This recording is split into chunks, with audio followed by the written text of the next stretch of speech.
Welcome as we gather to celebrate the first Sunday after Easter time, the Feast of the Holy Trinity. The Church gives us this week and next week the Feast of Corpus Christi, the body and blood of Christ, to consider these two wonderful theological realities, these two teachings of our faith. I'm standing at the baptism font that we use for everybody, and we baptize as we bring people into our community, into the Father, Son, and Holy Spirit. We anoint them with the oil of catechumen and the oil of chrism before and after the baptism, and then if people are ever sick, we anoint them with holy oil. In our parish, in our church, we have the Trinity everywhere, and most importantly, we have the Trinity as in the way that God has expressed Himself to us: Father, Son, and Holy Spirit. One God, three distinct persons, all sharing the same truth, being the God of love.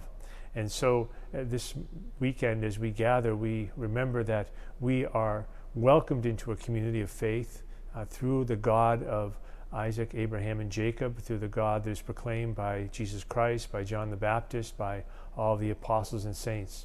God has revealed Himself to us as a community.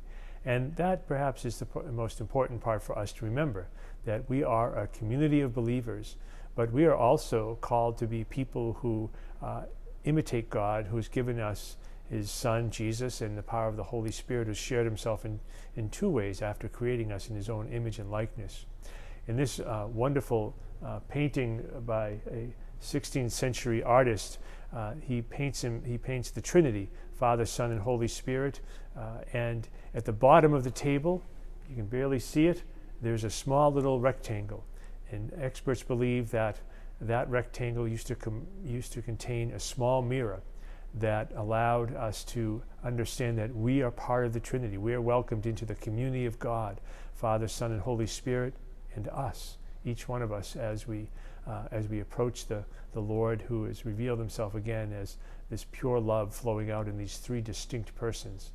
As we continue to pray the rest of the Mass, you can reflect on the fact that we've been invited in. We've been invited in through the Word. We've been invited in through the sacraments, particularly through the Eucharist, and we're invited in through the community in three different ways to express, to love, and to honor this blessed Trinity, our God, who loves us beyond all telling and invites us to share that love with others. And God bless you on this Trinity Sunday.